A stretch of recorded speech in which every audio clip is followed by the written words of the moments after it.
Do'stlar, hammaga assalomu alaykum. Bugun navbatdagi darsimizni boshlaymiz. Bu darsni boshlashdan oldin qisqacha o'tgan darsimiz haqida gaplashib o'tsak. O'tgan darsda biz IAS1 va IFRS1 haqida gaplashdik. Ya'ni moliyaviy hisobotning xalqaro standartlarining отчет turlari va ularni amaliyotda birinchi qo'llaganda qanday tartibda qo'llaymiz, boshlang'ich nuqtani qaysi deb olamiz va taqqoslik davri, ya'ni сопоставимость отчетов qancha davrda taqqoslaymiz bir-biriga va qanaqa hisobot turlarini shakllantiramiz, qanday tartibda shakllantiramiz, o'zimizni milliy standartda nima bilan farq qiladi, shular haqida qisqacha gaplashgan edik. Endi bugun biz darsimizni davom ettirib amaliy qismiga o'tamiz. Amaliy qismda biz transformatsiya bo'yicha qanaqa bosqichlarda boshlashimiz kerak, nimalarga e'tibor berishimiz kerak va umuman shu transformatsiyani boshlashdan oldin qaysi yuridik hujjatlarimizni o'zgartirishimiz kerak. O'zimizni ichki anaqamizda, kompaniyamizni buxgalteriyasida va moliyasida. Xo'p, birinchi hujjatimiz bu bizni hisob siyosatimiz. Учетный politika deyiladi. Hisob siyosati. Hisob siyosati bu bizda IAS8 standarti bilan tartibga solinadi. IAS8 bu alohida учетный politika uchun ishlab chiqilgan standart hisoblanadi. Hisob siyosati haqida bir 2-3 og'iz aytib o'tsak, o'zi nima hisob siyosati MSFOda va hisob bunda qanaqa kriteriyalarga e'tibor berishimiz kerak va qanday tartibda yangi hisob siyosatini biz MSFOga o'tganimizda korxonaga tatbiq qilishimiz kerak. Demak, hisob siyosatida ikki xil tartibda IAS8 amaliyotda joriy qilinadi. Birinchisi, yangi standartimiz chiqsa va korxona birinchi marta xalqaro moliyaviy hisobotni amaliyotda qo'llasa, IAS8 ni qo'llash kerak. Ikkinchisi, ixtiyoriy ravishda. Shu ikkita holatda biz учетный politikamizni o'zgartirishimiz kerak bo'ladi. Endi учетный politika qanday tartibda o'zgartiriladi? Ikki xil tartibda o'zgartiriladi: retrospektiv va perspektiv. Retrospektiv degani boshlang'ich nuqtadan boshlab barcha buxgalteriya o'tkazmalarimizni o'zgartirib chiqamiz. Buni hali jadvallarda, slaydlarda ko'rsataman keyinchalik. Ya'ni bizda o'sha taqsimlanmagan foyda shotimiz bor. Buxgalteriyamizda 87-10. O'sha o'tgan darsda aytdim. Misol uchun 2024-yilga hisobot qiladigan bo'lsak, biz 1-yanvar 2023-yildan boshlab turib, boshlang'ich nuqtani tanlab, o'sha 1-yanvar 2023dan 3 ta davrga biz ikkita OIS'da 3 ta OFP qilishimiz kerak edi, to'g'rimi?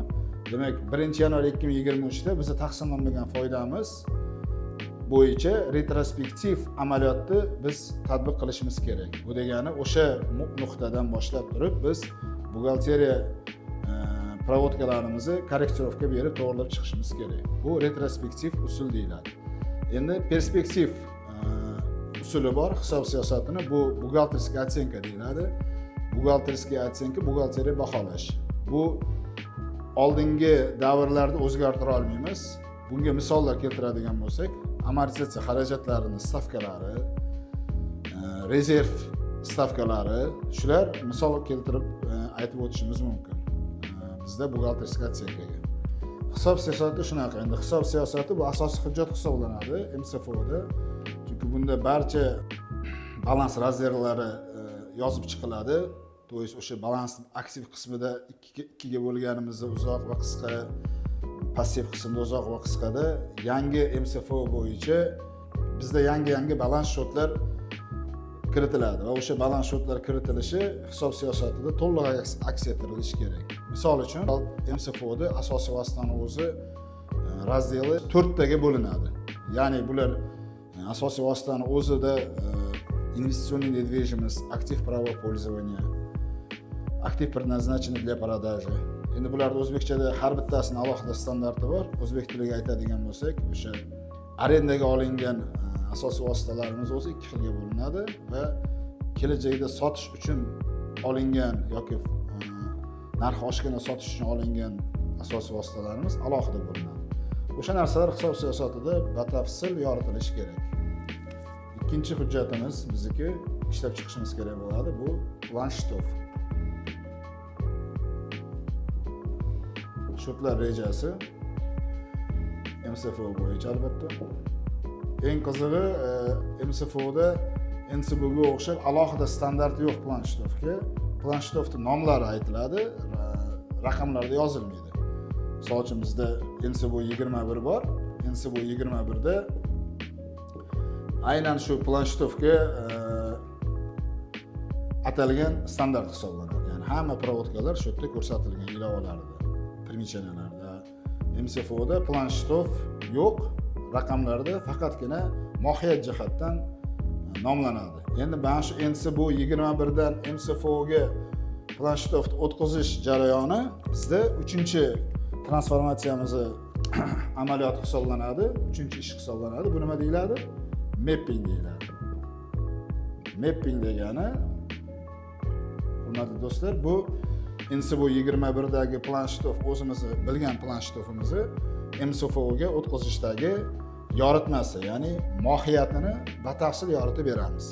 Xo'p, mapping shunaqa. Endi mappingda misol uchun asosiy vosita yoki material bo'yicha oladigan bo'lsak, bizda bitta shotda bo'ladi-yu bu.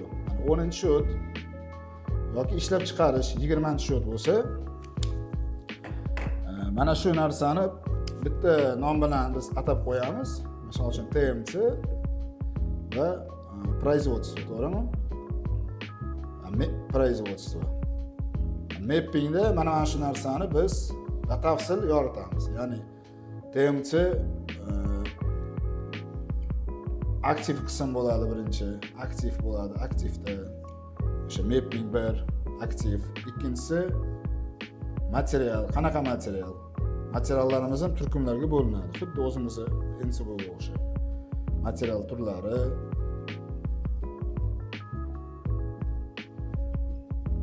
shunaqa. Endi mapping qancha analitический qilsak, shuncha hisobot taqdim qiladigan yuqori turuvchi organlar tushunarli holatda ma'lumot oladi.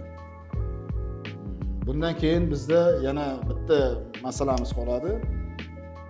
Bu eng muhim masalalardan biri отложенный налог, kechiktirilgan soliqlar. Kechiktirilgan soliqlarni hisoblash tartibi. Kechiktirilgan soliq. Kechiktirilgan soliqlarni hisoblash tartibini ham biz MCFOga o'tayotganimizda albatta o'zimizni ichki hujjatlarimizda yoritib ketishimiz kerak. Отложенный налог bo'yicha yana alohida video tayyorlab sizlarga taqdim qilamiz. Xudo xolasa, bu bo'yicha yana gaplashamiz. Xo'p, davom etamiz. Bundan keyin endi biz asosiy vosita bo'yicha transformatsiyada qanaqa ishlar qilishimiz kerak, shu bo'yicha batafsil hozir gaplashamiz. Xo'p, do'stlar, davom etamiz. Darsimizning ikkinchi qismi. Asosiy vositalarni qanday tartibda biz transformatsiya qilishimiz kerak. Transformatsiya jarayonida asosiy vositalarni baholash mezonida nimalarga e'tibor berishimiz kerak. Shu haqida gaplashamiz. Asosiy vositani tartibga soluvchi standart IAS 16 deyiladi MCFOda. Bu alohida katta standart. Bu standart bo'yicha o'sha asosiy vositani turkumlanishi, biz qanday tartibda uni asosiy vosita sifatida tan olishimiz kerak balansda. Первоначальный стоимость bo'yicha qanaqa boshlang'ich o'sha qiymat bo'yicha qanaqa biz uni balansga kirib qilishimiz kerak. Keyin последующий учетda qanday tartibda biz uni uchetini yuritishimiz kerak hisobini. Shu haqida batafsil yoritilgan. Endi bu yerda asosiy vositani o'sha birinchi standartda o'qiydigan bo'lsalaringiz atamalarida balans qiymat nima, qoplab beruvchi возмещаемый стоимость nima, рыночный стоимость nima, справедливый стоимость nima, bular batafsil yoritilgan. Biz hozir bu haqda har bittasi bo'yicha to'xtalib o'tmaymiz, chunki vaqt sal qisqaroq. Biz hozir qalit nuqtalar haqida gaplashamiz. Transformatsiyada nima qilishimiz kerak? Birinchi o'rinda korxona NCBOdan MCFOga o'tganda asosiy vositani hisobini yuritishda albatta независимый оценщик, ya'ni o'sha mustaqil baholovchini hisobotiga asosan asosiy vositani qayta baholash kerak. Bu nimaga kerak? Bu shuning uchun kerakki, bugungi kunda bizni balansimizda bo'lgan asosiy vosita bozor narxi qancha va u tushganmi, oshganmi, shu narsani biz balansimizda haqqoniy ko'rsatib berishimiz kerak. Bu narsa справедливая стоимость deyiladi o'sha MCFOda, ya'ni haqqoniy baholanish asosiy vositani. To'g'ri, mustaqil baholovchini отчет kerak emas, biz o'zimiz baholab o'zimiz balansni chiqaramiz desa, bu korxona uchun ozgina xarajatli va ko'p mehnat talab qiladigan bosqich hisoblanadi. Chunki asosiy vositamiz bor 10 yil oldin kelgan, asosiy vositamiz bor 20 yil oldin kelgan. Biz retrospektiv tarzda bu narsani orqaga borib, o'sha 10 yillik bahosini qo'yib, un bo'yicha amortizatsiyalar hisoblab kelsak, bu juda katta mehnat sarfi va vaqt oladi. Shuning uchun yirik kompaniyalar Большая четверкada o'sha Big 4ni bilamiz hammamiz. Отчетini tasdiqlashdan oldin hisobotini albatta asosiy vositalarini nima qiladi? Peretsenka qildiradi. Mustaqil baholovchi kompaniyalarda litsenziyasi bor. Xo'p, biz endi mustaqil baholovchi kompaniyadan asosiy vositamizni baholadik. Bizda nima kelib chiqadi? Bizda yangi asosiy vositamizni qayta baholash natijasida o'sish yoki kamayish qoldiq qiymati kelib chiqadi. Bu bizda qaysi balansimizni qaysi razdelda aks ettiriladi? Albatta aktiv va kapitalda. Aktivimizda oshsa kapitalimizdagi qayta baholangan asosiy vositani qayta baholash ijobiy farqi yoki salbiy farqi oshib yoki kamayadi va aksincha. Hozir tushuntirganimdek. Demak, endi biz peratsenka qilib bo'lganimizdan keyin asosiy vositani bu bo'yicha alohida transformatsiyada provodkalar berishimiz kerak. Bu provodkalar bizda umuman o'zi transformatsiyada provodkalar ikki xil bo'ladi. Reklass qilinadigan provodkalar, ya'ni qayta turkumlanadigan provodkalar va korrektirovочный provodkalar bo'ladi. Korrektirovka operatsiyalari, ya'ni tuzatish kiritiladigan provodkalarimiz. Demak, asosiy vositani biz peratsenka qilganimizdan keyin biz qaysi provodkani qilishimiz kerak bo'ladi? Korrektiruющий operatsiya qilishimiz kerak bo'ladi. Ya'ni o'sha oshgan qiymati yoki asosiy vositadan tushgan qiymatiga biz yangitdan NSB'dan MSF'ga o'tayotganimizda boshlang'ich nuqtada korrektiruющий provodka beramiz va oldingi asosiy vositani qayta baholangan qiymatini ham nima qilamiz? Unga ham korrektiruющий provodka berib turib, uni ham balansni to'g'rilashimiz kerak bo'ladi. Bu birinchi qiladigan ishimiz. Ikkinchi qiladigan ishimiz asosiy vositani yangi qayta baholangan qiymati bo'yicha o'sha 3 yillik davr uchun boshqatdan amortizatsiya xarajatlarini hisoblab chiqishimiz kerak bo'ladi. Bu qisqacha asosiy vositamiz bo'yicha transformatsiyalarda peratsenka qilganimizda e'tibor berib qiladigan ishlarimizga misol. Keyingi bizni yana asosiy vosita turkumida razdelida qiladigan ishlarimiz bu eng muhim yana bitta vazifalardan biri reklassifikatsiya основных средств. Ya'ni asosiy vositamiz ichida biz ijaraga bergan asosiy vositamiz bo'lishi mumkin. Uni biz alohida standart bor, investitsion недвижимость degan. U standart bo'yicha biz asosiy vositaning ichidan u berilgan asosiy vositani alohida razdelga olishimiz kerak va uni uchta alohida yuritiladi. Bu bo'yicha boshqa darslarimizda tushuntirish beraman. Investitsion недвижимость qanaqa hisoblanadi, previzyonniy stoymosti bo'yicha qanaqa provodkalar beramiz, o'zi qanaqa topiladi previzyonniy stoymosti, ya'ni kelajakdagi qiymatini bugungi kunga qancha bo'lishi. Previzyonniy stoymost shu degani. Present value deyiladi, PV. Xo'p, keyin asosiy vositamiz ichida misol uchun bizda aktivlar bo'lishi mumkin.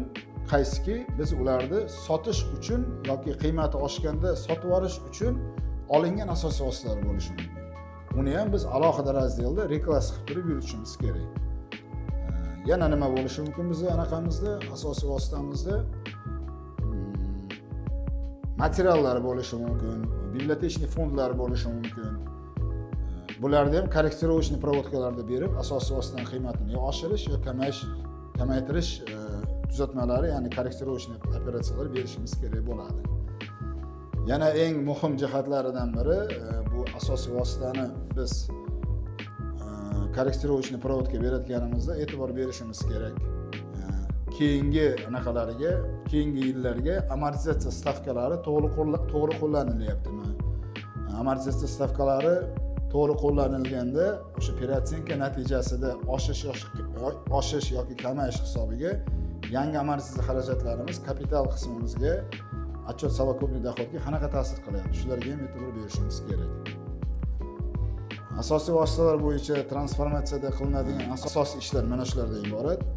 Yana jadvallarda hali buni slaydlarda ko'rib chiqamiz. Bu narsa bo'yicha sizlarda agar qanaqadir savollar yo takliflar bo'lsa, marhamat bizga kommentariyalarda izohlar qoldirishingiz mumkin. Biz batafsil yana javob beramiz. E'tiborlaringiz uchun rahmat.